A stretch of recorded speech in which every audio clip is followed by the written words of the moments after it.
Olá a todos, Neville Fusco de volta. Essa é a aula 2, onde a gente vai falar um pouquinho agora sobre a medição e a qualidade. Então, só falando um pouquinho da nossa primeira aula, onde a gente deu uma introdução sobre o que é medição, o processo de medição, um pouquinho da qualidade do resultado da medição e o que é a incerteza de medição, a dúvida da medição, né? Bom, então, na nossa aula 2 a gente vai entender esse processo de medição e esse impacto na qualidade de produtos e processos. Bom, a primeira coisa que a gente precisa entender é que medição é informação, né? Então, hoje a gente vive na era da informação, né? E o grande objetivo de se ter informação é obter conhecimento. Mas informação e conhecimento é a mesma coisa? Então a gente precisa separar, entender isso de uma forma diferente. Então, conhecimento é a informação que muda algo ou alguém, seja sendo base para ações ou tornando o indivíduo ou uma instituição capaz de realizar ações diferentes ou mais assertivas. Então, o conhecimento é aquela informação que foi útil para a gente, a informação que nos fez fazer alguma coisa. Agora, se a informação vem errada, como é que a gente vai ter utilidade para transformar isso em conhecimento? E esse é um dos grandes problemas quando a gente pensa na medição, porque medição é informação. Quando eu estou medindo algo, eu estou obtendo informação sobre aquela coisa. Porque eu quero ter conhecimento sobre aquele processo, sobre aquele produto, eu quero ganhar qualidade, melhorar custos, reduzir problemas. Para fazer tudo isso, ter ações assertivas para obter esses resultados, eu dependo de informações corretas. Então, medições são realizadas para obter informações quantificadas e confiáveis sobre o nosso mundo. Os resultados de medições são conteúdos de informação que são transferidos para pessoas ou sistemas de informação para comparação com requisitos. Então, voltando ao exemplo do nosso curso, recebimento de produtos termoláveis.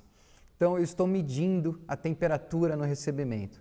A partir desta medição constante, várias vezes, ao longo de processo, diferentes caixas, diferentes réplicas, eu tenho uma ideia de como esse processo se comporta.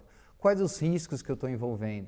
Chega no inverno, chega no verão, chegou a temperatura estava boa, chegou que a temperatura estava ruim, quais foram as condições que chegaram quando a temperatura estava ruim? Eu começo a ter muito mais informação confiável para tomar decisões preventivas no meu processo. A gente precisa entender o seguinte, toda base de conhecimento, ela inicia numa medição, né? Ela vem a partir de uma medição. Então a gente tem aí um gráfico muito interessante que apresenta o conceito da medição ao conhecimento. É um conceito apresentado num artigo chamado Productive Metrology. Então lá na base do gráfico, eu tenho a medição, a pesquisa, a coleta de dados. Então, eu estou ganhando informação. Então, eu faço isso constantemente nos processos. Eu faço isso ao receber um produto termolábil, eu faço isso ao armazenar um produto termolábil, eu faço isso ao fabricar medicamentos. Durante toda a cadeia, eu tenho medições e medições e medições. Eu tenho milhares e milhares de informação. O acúmulo dessas informações ao longo do tempo vão me permitindo detectar padrões, detectar contexto, fazer sentido às coisas. Esse é o conceito da metrologia.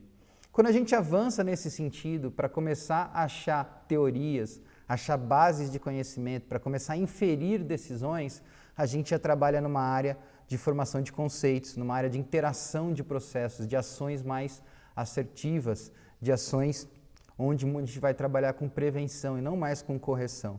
E quando a gente consegue combinar tudo isso, a gente começa a ter um que a gente chama de sabedoria, né? O nível máximo de conhecimento, o know-how do meu processo. Eu sou capaz de prever com alto grau de precisão como é que vai ter a temperatura da minha caixa se as condições de temperatura de recebimento forem tais, tais e tais, com aquele instrumento, com aquele cara treinado, com aquele processo bem definido. Então, poder prover isso, poder ter essa confiança, oferecer isso ao processo, realmente é algo diferente.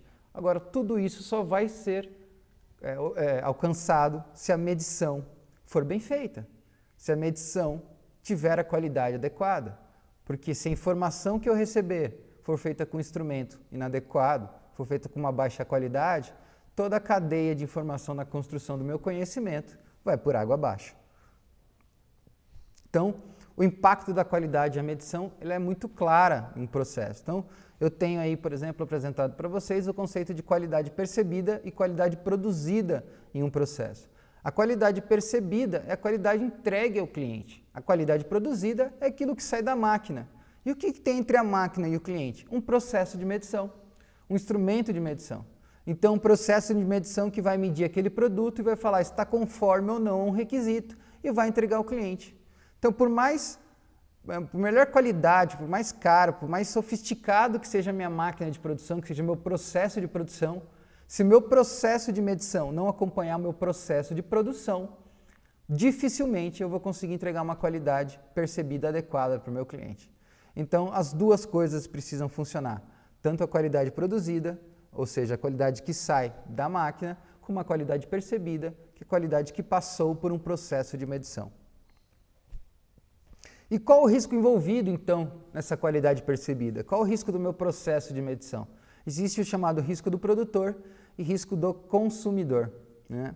Então, o risco do produtor, falsa rejeição de um produto ou processo durante sua realização, risco tipo 1. Risco tipo 2, o risco do consumidor, a falsa aceitação de um produto ou um processo durante sua realização. Então, vamos imaginar novamente nosso exemplo. Eu vou lá receber um produto termolábil a temperatura de 2 a 8 graus.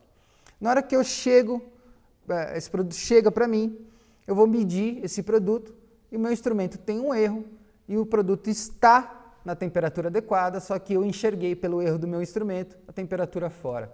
Esse é um erro tipo 1. Agora a situação é contrária. A temperatura do produto está fora, mas eu estou enxergando a temperatura do produto adequada por um erro do meu instrumento ou do meu método. Esse é o erro tipo 2. Nosso maior risco sempre está no erro do consumidor, porque chegando até o consumidor, esse risco sempre é maior. Bom, então já deu para entender que a medição está totalmente ligada à tomada de decisão em processos e produtos, controle de qualidade, inspeção de recebimento, inspeção de matéria-prima, o que você imaginar dentro do seu processo, onde tem uma decisão a ser tomada, provavelmente vai ter uma medição a ser realizada. Tá? Então, não ligue para o comitê do Prêmio Nobel ainda, gente, antes de calibrar seu instrumento, por melhor que seja seu experimento, por mais fundamentada que seja a teoria, se seus instrumentos não estão calibrados, se seu processo de medição não tem qualidade, tudo que você fez a partir dali perde credibilidade. Entrou informação ruim, a chance de sair informação ruim é muito grande. Bom, é interessante a gente perceber o seguinte, todas as normas de gestão, seja ela na área da saúde, seja ela na área de qualidade, seja ela na área do meio ambiente, seja ela vindo de um governo, da ISO, Anvisa, Ministério da Saúde, o Governo do Estado do Paraná, Organização Mundial da Saúde, qualquer norma que você imaginar, vão ter requisitos de metrologia, vão ter requisitos de medição e monitoramento. Um que vale destacar aqui da ISO 9001, que pode se aplicar para todos, é a exigência de ter resultados válidos de medição. E o que significa ter resultados válidos de medição? Então, é ter resultados confiáveis, baixa incerteza, pessoal treinado, é olhar para a medição como um processo. Bom, essa foi a aula 2, onde a gente falou um pouquinho da medição e qualidade de produtos e processos. Espero vocês na aula 3, onde a gente vai falar um pouquinho agora de temperatura e seus fenômenos, em especial no recebimento de produtos termoláveis. Espero vocês lá.